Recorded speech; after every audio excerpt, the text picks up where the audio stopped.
me just ask you about the economy. We have heard recently from Jamie Dimon in his annual letter at JP Morgan. He says a recession is much more likely now. Janet Yellen was just speaking, I think in the last 24 hours, although it's hard to track from here when things are happening, has just said in the last 24 hours, I think, that the U.S.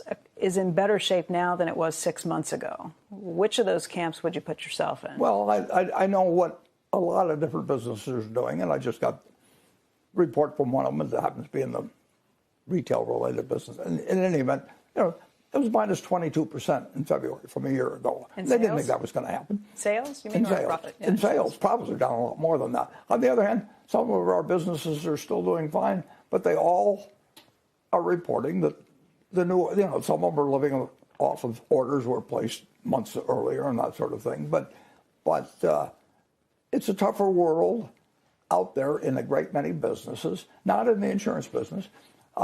Insurance business should be better this year than last year. That doesn't mean it will be, because we can't predict everything that happens, but on a probability basis, it should be better than last year.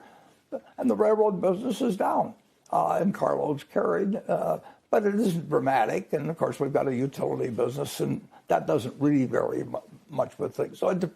But overall, I think people that run our businesses that do have any sensitivity to the economy are surprised at where they are now compared to where they thought they were going to be 6 months ago. That doesn't mean the world is coming to an end or anything, because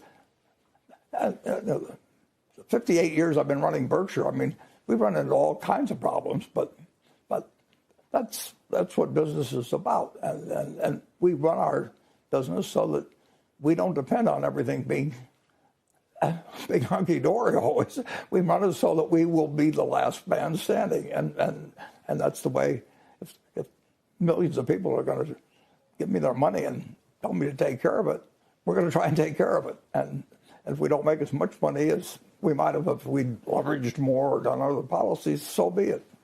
But you think a recession is more likely now than maybe you would have said 6 months ago? Well, I think most of our managers would say that they are surprised at where they are now compared to how they thought they were going to feel 6 months ago at this point. And in a lot of businesses, but not in the insurance business, but I think the people at the railroad are somewhat surprised that car loadings aren't a little higher rather than a little lower, somewhat lower. But most of the stuff we carry is essential, but it reflects what's happening. And of course, supply lines were so disrupted and everything a year or two ago that, no economic figures are pure, but I'm just telling you my impression. And I look at the numbers every day. I mean, I look at our Easter sales day by day at the candy store, and I can look at California versus Washington versus Oregon, and I get them the next day. I mean, so I love figures. You say that it doesn't really do me that good to be such a figure nut, but I just like them when I see them. In terms of the potential for a credit crunch coming through what the banks are going through right now, there's been a lot of speculation about what that could mean to the economy. Is it going to mean a 0.5% hit to GDP? Is it going to mean a 1% hit to GDP? What would you guess? I would say that I've been in business running Berkshire for 58 years, and I've never found economic forecasts of any use to the company.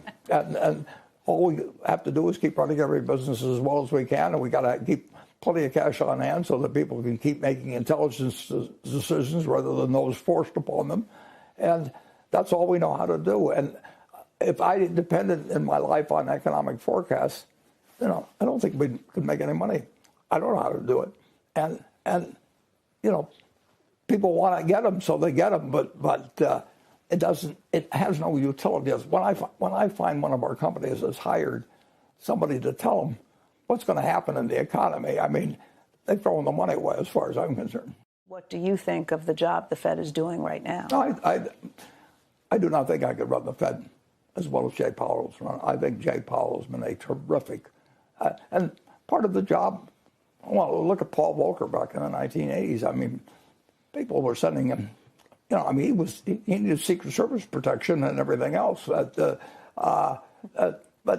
in the end, he felt his responsibility was to do the right thing at the Fed, and he didn't give a damn about what anybody wrote about him or anything else. And I think that he's one of my heroes, and I think he's one of Jay Powell's heroes. And I think Jay Powell did the same thing actually in March of 2020 when we went into the pandemic. I think at the annual meeting that year, I said, that he was a hero and he is a hero. And you have to act, and you have to act on insufficient information, and you've got an ultimate responsibility to the American public. It doesn't mean you can stop recessions. It doesn't mean that you can turn bad loans into good loans or anything else.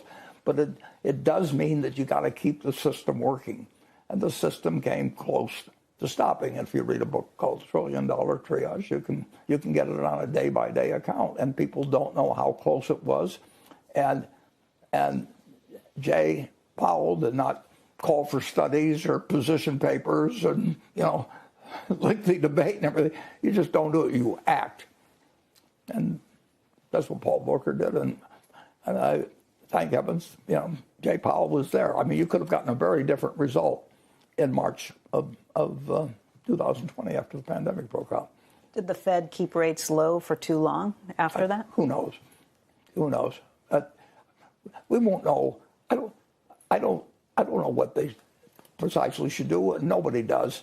And they follow conventional wisdom and all of that, and sometimes it works out and sometimes it doesn't. But since 1942, we've made all kinds of mistakes in this country, and we'll continue to make them, but somehow the system works pretty damn well. I'd rather own stocks than bonds over many years. I'd rather own part of America than try to squirrel my money away some other place. I thought, maybe in Switzerland, Credit Suisse or something like that.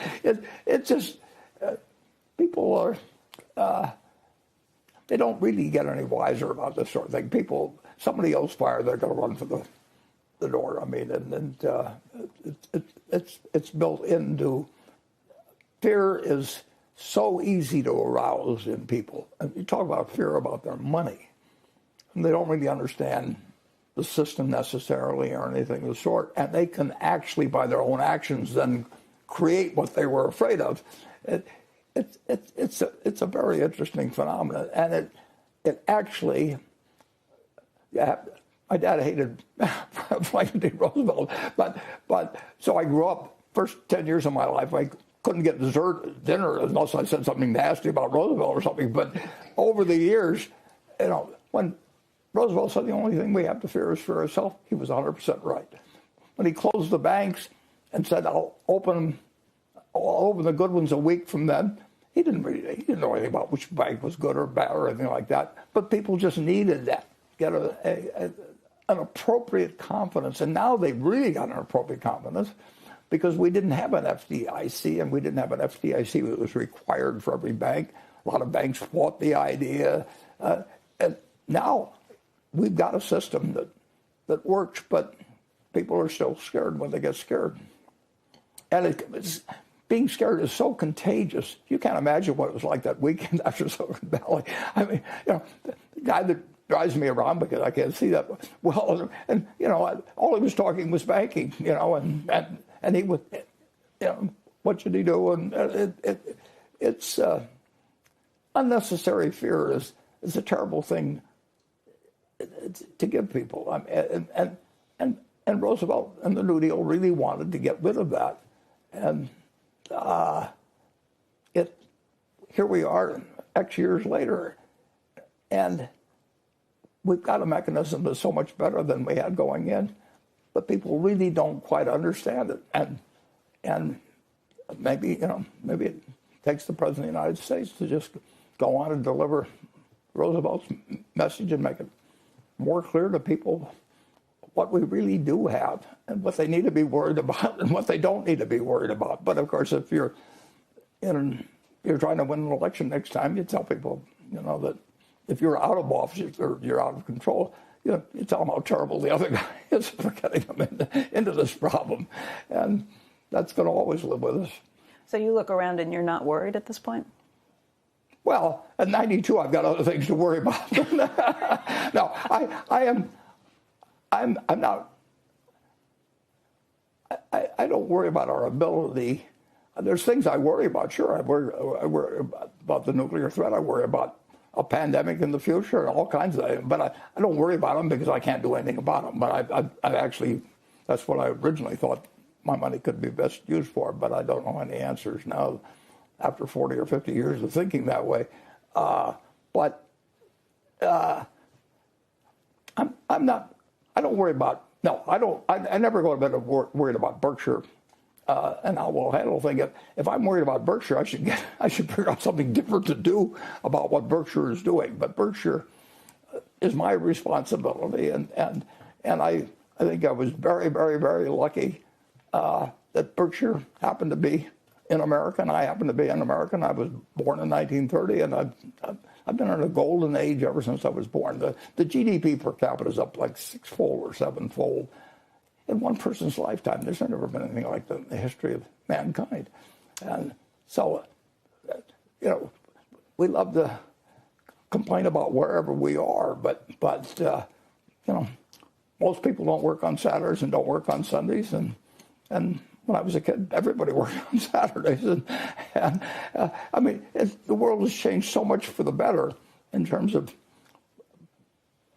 how well off people are compared to any other time in history. If I'd been born 150 years ago and I went to the dentist, I mean, they'd pour whiskey down me and all kinds of, there's just all kinds of improvements. But it's man's nature to be dissatisfied. And politics does stir that up. And you've got to say, if you're out of power, that the other guy is screwing up and you could do better. And that's just built into the system. But that was the case when I was a kid, and it's the case today. So let's talk about what's happening in the banking sector right now. Is this a banking crisis? Is this financials in turmoil? Is this banking crisis 2.0? What would you call what we've been seeing happen? Well, I would say that some of the dumb things that banks do periodically, have become uncovered during this period, and as one of banker told me one time, he says, I don't know why we keep looking for new ways to lose money when the old ones are working so well. And they made the same mistake, some banks, in this period by they haven't made as many mistakes. They expect to make some mistakes in making loans, but they haven't, and particularly if you're getting into credit card loans, I mean, that's just part of the game. But they haven't made the same sort of mistakes that they made back in 2008 or 9. But they have mismatched assets and liabilities, and bankers have been tempted to do that forever, and every now and then it bites them in a big way. And it's just amazing to me that banks could make presentations to financial analysts and everything, and if one bank bought a bond at 100 and another bought it at 96, and they both held a maturity. One bank carries it at 100 and another bank carries it at 96. I mean, it is accounting procedures have driven some bankers to do some things that may have helped their current earnings a little bit and caused the recurring temptation to get a little bit bigger spread and report a little more in earnings, and it ended in a result you could predict. You couldn't predict when it would happen, and then once they start looking at one that does it, then they start looking at others, and pretty soon, that everybody is in a position of looking at a number that nobody looked at when it was presented to them a year ago, if you read the 10K or anything of the sort. But the banks did not call attention to what they were doing when it was going on, and I would read investor contact when they would have meetings with financial analysts or the people who follow banking, and nobody even brought up the point virtually. And believe me, if we've got a $50 billion loss or something in Berkshire, we would expect people to know about it. And it's happened before. It's happened this time. It'll happen again someday. Did you see this? You were reading through the reports. You followed all these banking earnings that were coming in. So you noticed it. You saw it? Sure, I noticed it. Is that why you sold so many of the banking stocks you owned? We sold a number of banks. I mean, we had held some of them for 25 years, but I don't like it when people get too focused on the earnings number and forget what my view is basic banking principles. I'm not going to get into naming any names or anything like that, but it happened to varying degrees throughout the industry. And the politicians say, well, the big banks did this, and that isn't true. I mean, I know who has been holding long-term instruments, and if let's take commercial mortgages or something of the sort, they carry them at cost basically, and they can't sell them at that cost. And it's important that banks retain the confidence of the public, and they can lose it, in seconds. And we saw a country that was not worried about banks, until about Wednesday or Thursday of the week when Silicon Valley fell apart. And then all of a sudden everybody was worried about it all over the country. And the interesting thing, of course, is that it will not cost the government a penny. I mean, people think that, that somehow the government's going to get hung up with us. The FDIC is in effect, a very peculiar mutual insurance operation that is run by the government but is financed by the banks. And FDIC had $120 billion or so at the start of the year, and that's all the money that banks have paid in, less what the FDIC has had to pay out on losses. The FDIC has to pay out $250 billion this time or $300 billion. They just assess the banks more, and they don't do it in a very business-like manner because the public has the impression that the FDIC is the United States government and that so on. And of course, they do appoint the people, but the costs of the FDIC, including the cost of their employees and everything else, is borne by the banks. So banks have never cost the federal government a dime. But that the public doesn't really understand the whole FDIC thing, and the comments of public officials confuse it and the issue enormously. Somebody ought to write. I mean, the FDIC was set up to operate on, I think, January 1st, 1934. You'd think somebody would have gotten through to writing what's the essence of this FDIC, which was a fantastically good development of the New Deal. I mean, 2,000 banks failed in, I don't know whether it was 1920 or 21. Well, there's only, I don't know, something less than 5,000 banks in the United States. And I mean, it was a paralyzing thing to have a bank failure in this country. And my dad lost his job in 1931. He lost his savings. And it was because a bank failed that he worked at downtown in Omaha. And people shouldn't be worried about losing their money and the deposits they have in an American bank. And today they have no reason to worry. But the message has gotten very confused, and people don't really understand how it all works. And politicians can make hay out of it, and all kinds of things. Bad things happen when people don't understand some major institution and who actually bears the costs and what the responsibilities are. And nobody is going to lose money on a deposit in the U.S. bank. I don't know about the rest of the world. I don't know. I'm not that familiar with it, but it's not going to happen. And that message has gotten mixed up. Some of the banks that you've sold include USB, Wells Fargo, Goldman Sachs, JP Morgan, PNC. Should we think that they're banks that aren't well run because you've sold them? Or? No. But I do think, I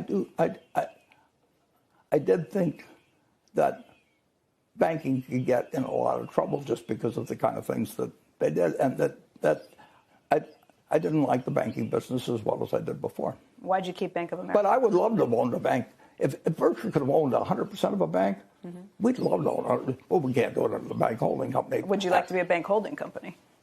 Well, that means we can't do all the other things we do. So we got taken out of that in 1970. We had just bought a bank in 1969, and we had to get rid of it in 10 years. And there's, I don't argue against regulation of banks, believe me. But that particular option has been taken away from Berkshire, and I think it's probably a good idea to taking it away from corporate managements generally. Why'd you keep Bank of America? Pardon me? Why did you keep Bank of America? They invited, I invited myself in many years earlier, and they made a very decent deal for us, and I like Brian Moynihan enormously, and I just don't want to sell it. But I did sell banks that we'd owned for 25 or 30 years. And if they asked me why I did it, I told them. But and I like the people. I just think the system isn't set up quite right in terms of connecting punishment to culprits on something that's it's incredibly important that your banking system run well in the country. It just isn't going to work unless you have a banking system that works, and you don't want them to create periodic crises unnecessarily. Okay. We have had lots of investors in commercial real estate who have come in and said that this is going to be a crisis point, that the government is going to have to step in, that something should be done because there are so many commercial real estate loans that are coming due between now and 2025, and that they won't be able to get credit from the banks in the same way to renew or to, once those maturities come due, to refinance. Well, let's say they lose $100 billion in the banking system. Most of the banks can take that loss, their share of that loss, and a few of them, because they did other things, their shareholders will end up losing the money, but the depositors won't lose money. But if you lend money to somebody and it comes due and they can't pay, the old story about the banker, I never made a bad loan. Of course, some of them turned bad after I made them. And that's exactly what happens in, whether it's in commercial real estate. And if money rates are 2%, or we were lending money out at 4 basis points at Berkshire to the federal government, not much more than a year and a half ago, or something like that.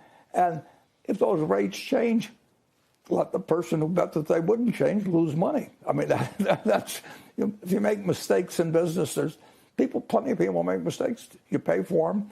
If you've got a big profitable business on top of it, which a good many banks do, you take your losses and you keep going on. Banks can take a lot of loan losses, but they can't take something that wipes out their capital and expect the world to ignore that fact.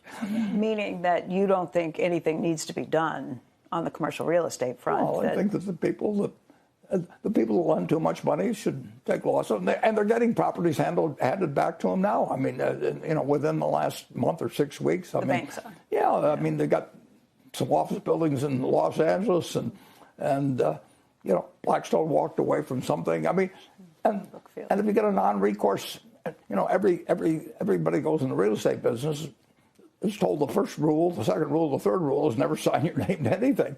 And so you have non-recourse mortgages, and they're going to walk away, and the bank's going to get stuck with losses, and maybe they'll hold the property a long time, and it'll come back. And there's all kinds of ways that if you got capital strength, you may decide, well, I'll just hold it, but that money is sterile for quite a while, and that's part of banking. You expect to lose some money in banking. It's not a sure thing on every loan, and you build that into your calculations, and then you have capital that protects your depositors from it eating into their money. And if it does eat into their money, then the FDIC, which is in effect really a mutual insurance company of a very peculiar sort, essentially spreads the losses among the continuing banks by higher FDIC assessments in the future. And here we have, if you're right about Bitcoin, something that's now lasted something along the lines of 15 years. And so I've been trying to understand if, in fact, you're right, and this is not just rat poison squared, but is not a thing. when it would be unveiled as not a thing? That's predicting when speculation will end, or when the gambling instinct will go away, and when more people want to get out than are getting in. And I have no way of. If I thought I was good at that, I'd figure out a way to make a lot of money and different things.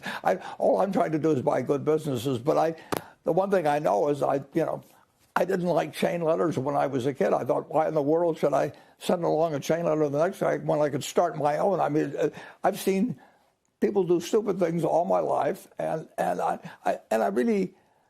empathize with that. I mean, people like to play the lottery. They're going to get 60 cents back on the dollar or whatever the number may be, and states essentially the numbers racket was something that you avoided, and then the government decided it was a source of revenue, and it's very hard to tell people that if they're going to put a tax on essentially a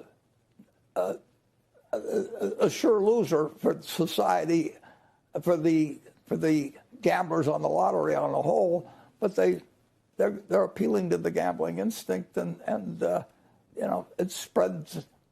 I mean, people love the idea they're going to make more money tomorrow, and it really drives them crazy if their next door neighbor is making a lot of money not knowing what they're doing, and they're just sitting there, and their spouse is saying, why is that guy getting a second car, and why are we missing this whole thing? And the gambling instinct is so strong, and you had millions of people that were getting checks in the money and sitting home and finding out that they could have a roulette wheel in their house, and they had all the appeals of gambling and that are used to get people to go to Las Vegas, and you can do it in your home, and they had money, and we've had an explosion of gambling essentially, and I like to bet on a football game if I'm sitting and watching. It makes it more interesting, but I don't think I want to make a living trying to bet against the house ever. I want to. If I were to get into gambling, I would want to own the roulette wheel and not be a roulette player. But we haven't done that. But people all the time.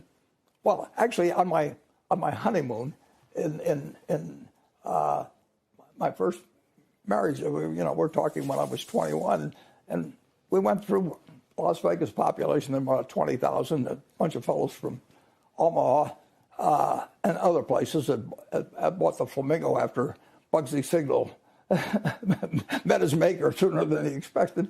And they welcomed me in because they all knew my Uncle Fred. And I looked at all these people who had flown thousands of miles to do something unintelligent as fast as they could. I mean, they couldn't, they thought the dice were hot or something like that. And I thought, I'm going to get rich in this country. I mean, if that's what people do, I can be smarter than that. I mean, so I've watched it ever since, and it's fascinating to me. But the gambling urge is so strong throughout the world, and now you've created the perfect condition for it, where states are legalizing gambling, and what it does to football games. I mean, particularly you're just point shaving, which the guy gets offered $1 million, and it's like the White Sox were back in 1920. They did it for a few $100s, and you aren't even throwing the game. I mean, you're just making sure that the spread is met. You're not going to change the gambling instinct, but when the state has started sponsoring it, it's given a different there's a different climate than before.